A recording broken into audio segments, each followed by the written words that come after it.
introductions. So I want to introduce our first case study of the day, which is Maurya, CEO of Cloudflare, who has been one of the most interesting new bloggers taking bootstrapping customer development, agile development, combining them into a series of really interesting case studies. We're really excited to have him, and please join me in welcoming Ash. Thank you very much. Thank you.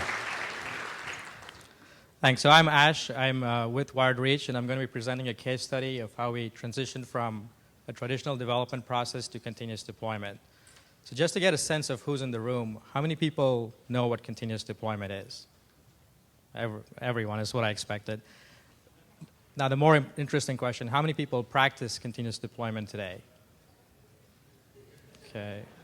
About a partial continuous deployment, like a tenth, maybe 10%. So if I were to ask you, how do you maximize progress in a lean startup? Most of you would probably say, by maximizing learning about customers. After all, we are in a lean startup conference. So let's take a look at the development process and see where in this process we actually learn about customers. Some of this learning actually happens early in the requirement stage in the form of customer discovery, when you're out talking to customers and trying to figure out what it is you want to build. But most of the learning happens only after you ship a product into a customer's hands in the form of customer validation. There's very little learning that actually takes place in development and QA. And sure, we're learning about other things, just not about customers. So this is really interesting, because even though building a product is the purpose of a startup, you could actually say that product development gets in the way of customer learning. So let's go back to this slide. It's obvious that we can't get rid of development and QA, but we can shorten the cycle time from requirements to release, and get to the learning parts faster. And that's exactly what continuous deployment does. Continuous deployment shortens the cycle time it takes to build, test, and deploy a feature. And that's what I'm going to be talking about today. And shorter cycle time means we learn faster and we get feedback faster. So here's an overview of what I'll be talking about today. I'll be briefly describing my product development process, both before and after continuous deployment. I'll talk a little bit about how we got started and how we build features today. Here's a little background on Wired Reach. We have been in business for 7 years, and we have launched 2 products, BoxCloud and Cloudflare. BoxCloud was built using a release early, release often methodology, and Cloudflare was built using lean startup techniques. Both of these products are built on a hybrid web desktop model. What I mean by that is they have both a web component as well as a downloaded client component. So before continuous deployment, we used to release on a 2-week cycle. We would spend about a week in development, a few days in QA, before we actually deployed a release to a customer. Now we release multiple times a day. Before continuous deployment, we had a common staging area which we used for development and QA. This worked fine in the early days, but as we grew, it became harder to coordinate around a single staging area. And so now we actually build complete standalone sandboxes for development and QA. Each developer runs the complete system on their workstation, which allows them to experiment more freely. We also run the complete system on the QA sandboxes, which allows us to isolate testing as well as scale the infrastructure horizontally, which I'll talk a little bit more about. So before continuous deployment, our releases were all-day events. We would typically do a code freeze on a Thursday and spend most of Friday testing, packaging, and building a release. Now a release is triggered every time we commit code. The system is run through an automatic battery of tests and only deployed into production if all tests pass. Once a release goes live, we monitor it for a while and make sure we can quickly tell good changes from bad and revert the release if we need to, both manually and there's some automatic measures in there. The whole process currently takes under 20 minutes. So before continuous deployment, the average size of a release was measured in hundreds of lines of code, sometimes close to 1,000. Now a typical release is under 25 lines of code. When you're deploying just 25 lines of code versus 1,000, the impact is a lot more localized. And this has resulted in us having fewer emergency releases, as well as less firefighting and troubleshooting on our part. But most important of all, if you're a technical founder like me, You constantly have to trade off outside the building activities like customer development with inside the building activities like product development.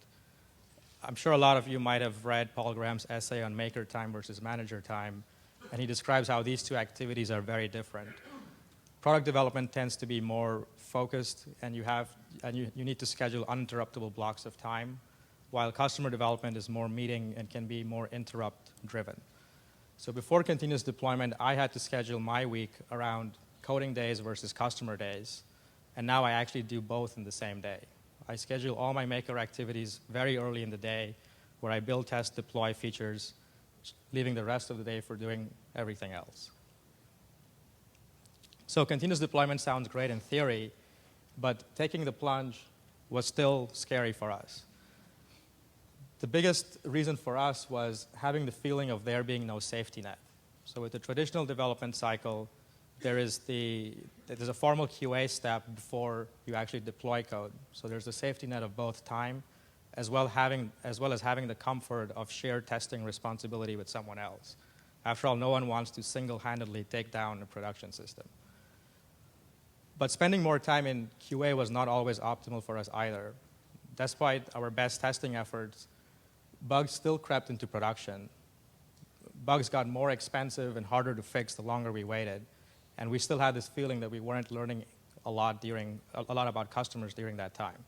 So the answer for us was not spending more time in QA, but trying to find ways to spend less time by investing more in test automation and getting better at detecting and fixing problems right in production. So let's take a look at how we got started. The first and most important practice we adopted was fitting our releases into small batch sizes. Coding in small batches is the key principle that makes continuous deployment works. And it can be directly attributed to shorter cycle times, faster feedback, and the better workflow that I described. For me, a small batch size is the output of a 2-hour work block. Yes, we can't always build a full feature in 2 hours, but we get pretty good at deploying features incrementally. And we usually start with non-user-facing changes first, so things like database changes and API updates, before we are ready to put out the user-facing changes. Even doing that has had kind of an incredible advantage because we're able to minimize the overall integration risk of the feature by even getting those changes into production sooner rather than later. The next thing we did was not try to achieve 100% automation from the start. We kept deploying these small batch releases manually for a while and audited everything we did. This helped us build confidence and get over the initial anxiety of losing control over the release process. When we were ready to automate, we already had a continuous integration server with a large collection of unit tests. But once we got rid of that formal QA step, we actually we started relying more on functional tests than unit tests because they were much better at capturing what customers actually did on the system. We now have a practice of writing a new functional test with every user-facing change, but we didn't start that way.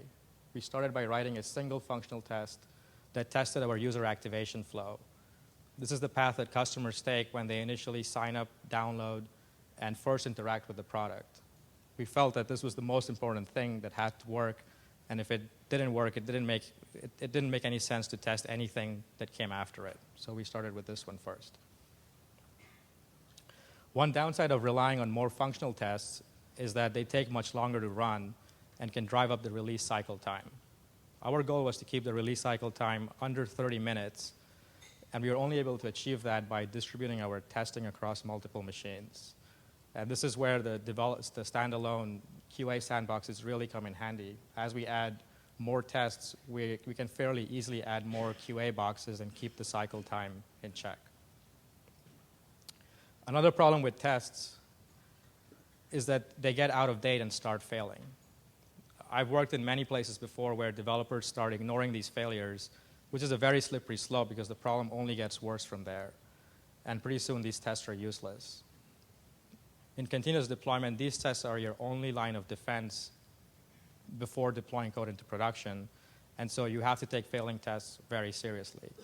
So we have a rule where we only deploy code into production if all the tests pass. Otherwise, we stop the deployment and have to fix the test first.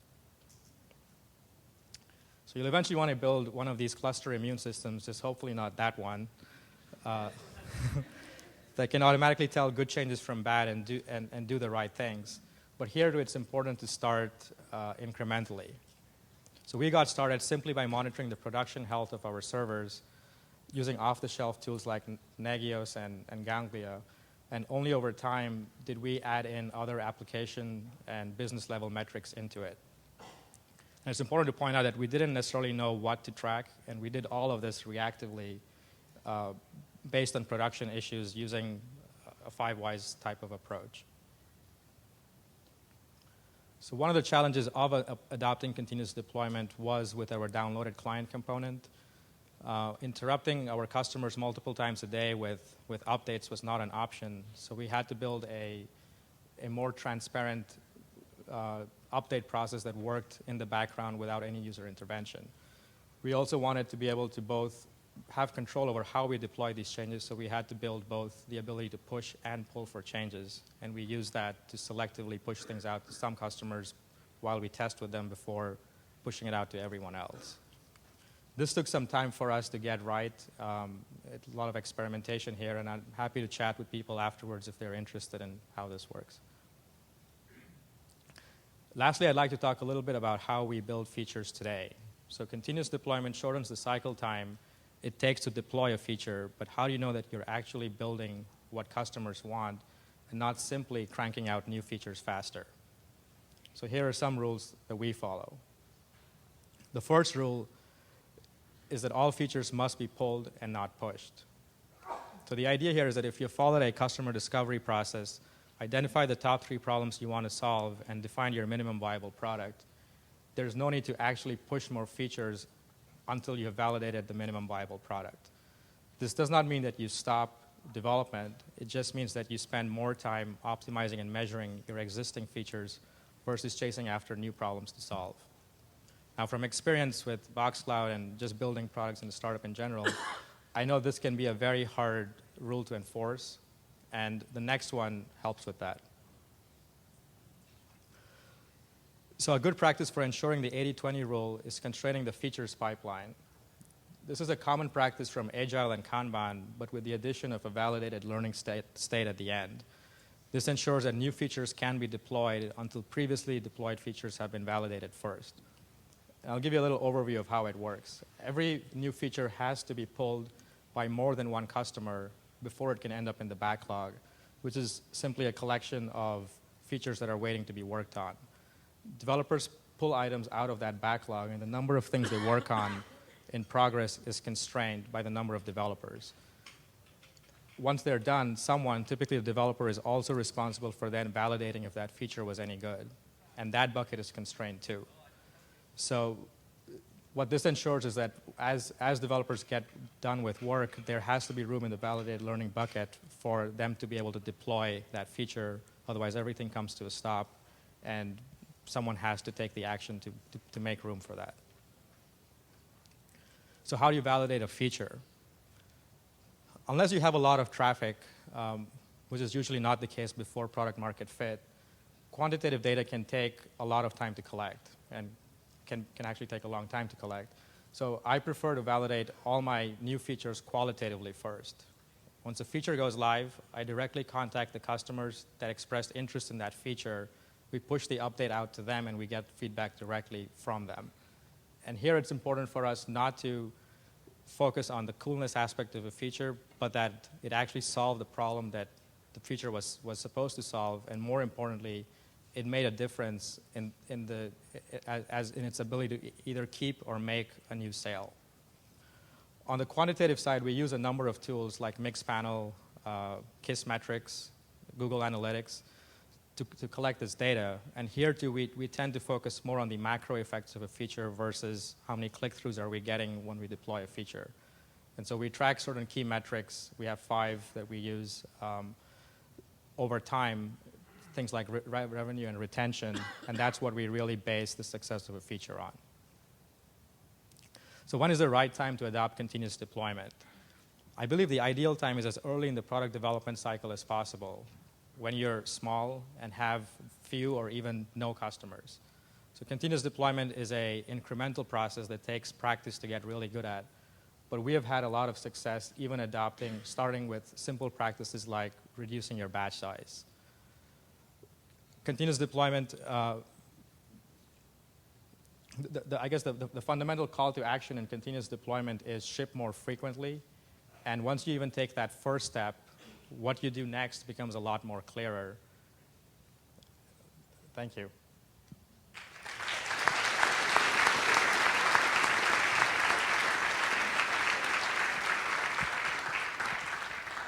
Do we have any time for questions? Or just one question?